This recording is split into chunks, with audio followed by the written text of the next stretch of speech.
Hello guys, how are you. English SSC के YouTube channel पर आपका स्वागत है। गाइस, आपने वीडियो पे क्लिक किया है तो आई एम श्योर आप इंग्लिश पढ़ना, समझना और सीखना चाहते हैं। तो गाइस, आज आपके लिए इंग्लिश प्रैक्टिस लेसन में बहुत इंटरेस्टिंग और मजेदार स्टोरी लाया हूँ। आपके लिए स्टोरी के एक एक वर्ड मीनिंग का हिंदी में मैंने अर्थ लिखा है और कुछ इंग्लिश वर्ड का उच्चारण भी लिखा है, जिससे आसानी से आप इंग्लिश स्टोरी को पढ़, समझ और सीख सके। हम स्टोरी के बीच बीच में ग्रामर की भी चर्चा करेंगे। गाइस, लेसन को स्टार्ट करता हूं, तब तक आप वीडियो को लाइक कर दें। Now let me start this lesson. One day, एक दिन, अ कैप सेलर यानी एक टोपी बेचने वाला, वॉज था, टेकिंग ले रहा, रेस्ट आराम, अंडर के नीचे, ए ट्री पेड़ के। कि एक दिन एक टोपी बेचने वाला एक पेड़ के नीचे आराम ले रहा था या आराम कर रहा था। तो गाइज, इस सेंटेंस के अंदर पास्ट कंटिन्यूस टेंस है। गाइज, पास्ट कंटिन्यूस टेंस में सब्जेक्ट अगर सिंगुलर हो तो हम वॉज का यूज करते हैं, हेल्पिंग वर्ब, और अगर सब्जेक्ट प्लूरल हो तो वर्ब का यूज किया जाता है, और वर्ब की फर्स्ट फॉर्म के साथ आईएनजी का यूज होता है।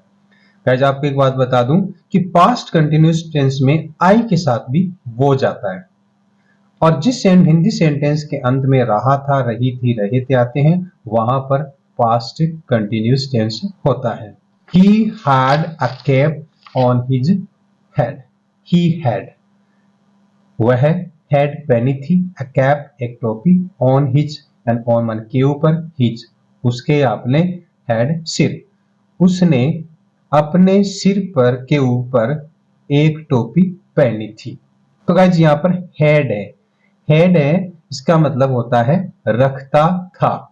अगर यहाँ पर हैव या हैज होता तो इसका मतलब रखता है। तो गाइज, हैड का पास्ट में यूज किया जाता है, और जिस चीज पर हमारा अधिकार होता है, जो चीज हमारी अपनी होती है, वहां पर पास्ट में हैड का यूज किया जाता है। ऑन, ऑन प्रपोजिशन है। ऑन का मतलब है किसी चीज के ऊपर, जैसे कोई चीज पड़ी हो तो उसके लिए ऑन का यूज किया जाता है। जैसे the book is on the table, तो किताब है वो टेबल के ऊपर है। His basket was kept beside him. His उसकी, बास्केट टोकरी, was थी, kept रखी हुई, तो उसकी जो टोकरी थी वो रखी हुई थी, beside बगल में, him उसके, यानी उसके बगल में उसकी टोकरी रखी हुई थी, यानी उसकी टोकरी उसके बगल में रखी हुई थी।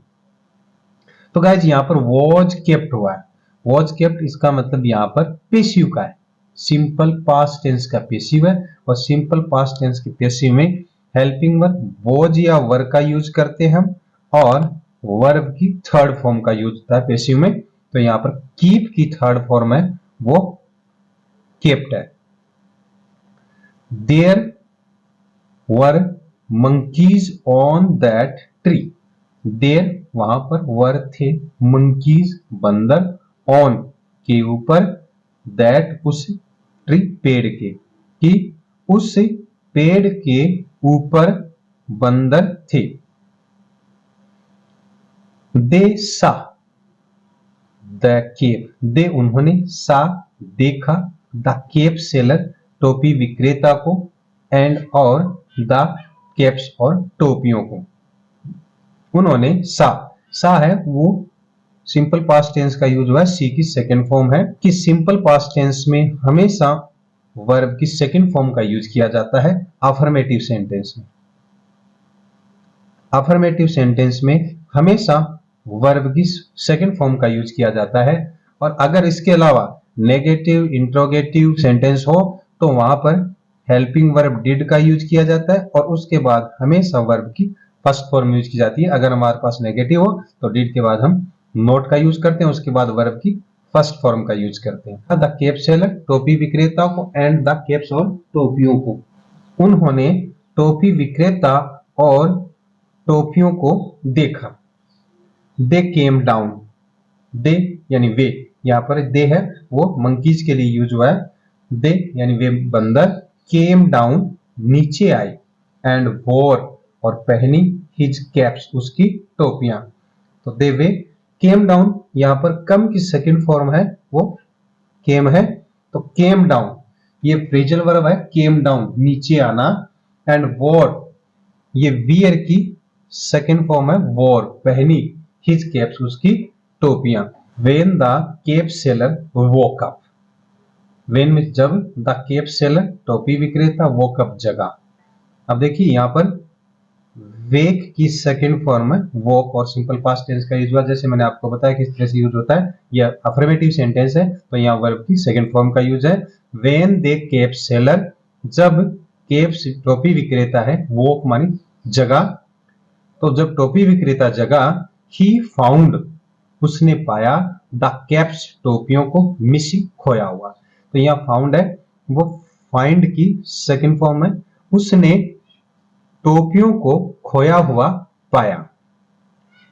ही लुक्ड अप उसने ऊपर देखा, ही उसने लुक्ड अप ऊपर देखा, यानी उसे टोपी विक्रेता ने ऊपर देखा, या लुक्ड है वो लुक की सेकंड फॉर्म है। ही सा उसने देखा, द मंकीज बंदरों को, वियरिंग पहने हुए, कैप्स टोपियां, या सा है वो सी की सेकंड फॉर्म है, सिंपल पास्ट टेंस का यूज हुआ। ही सा उसने देखा बंदरों को टोपियां पहने हुए। द केप सेलर जो टोपी विक्रेता, न्यू जानता था, दैट की द मंकीज बंदर, कॉपी नकल करते हैं, अदर्स दूसरों की। द केप सेलर टोपी विक्रेता जानता था, या टोपी विक्रेता को पता था कि बंदर दूसरों की नकल करते हैं। न्यू है वो नो की सेकंड फॉर्म है, न्यू। ही टुक ऑफ हिज कैप, ही उसने, टुक ऑफ उतारी, यानी टेक की सेकंड फॉर्म, टुक ऑफ उसने उतारी, हिज अपनी, ऑन खुद की, कैप टोपी। एंड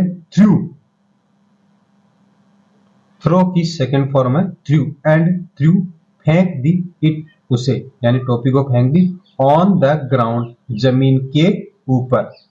उसने अपनी खुद की टोपी उतारी और जमीन पर उसे फेंक दी। ऑल द मंकीज यानी सभी बंदरों ने, टुक ऑफ उतारी, देर अपनी, कैप्स टोपियां, एंड थ्रू और फेंक दी, देम उन्हें, डाउन नीचे। और सभी बंदरों ने अपनी टोपियां उतारी और उन्हें थ्रो डाउन यानी नीचे फेंक दी, और उन्होंने टोपियों को नीचे फेंक दी। द केप सेलर यानी जो टोपी विक्रेता ने, टुक ली, टेक की सेकंड फॉर्म में टुक ली, ऑल द केप्स सारी टोपियों को, एंड वेंट अवे, गो की सेकंड फॉर्म है वेंट। तो केप सेलर ने सभी टोपियों को ली और वेंट अवे चला गया। तो गाइस इस तरह से केप सेलर ने अपनी चालाकी से सभी बंदरों से टोपियां ली। तो गाइस इस स्टोरी से आपको क्या कुछ सीखने को मिला, प्लीज मुझे कमेंट करके बताइएगा। और अगर ये स्टोरी आपको अच्छी लगी है तो प्लीज अपने फ्रेंड्स में शेयर कीजिएगा, और मिलते हैं नेक्स्ट वीडियो में। टेक केयर, जय हिंद, जय भारत।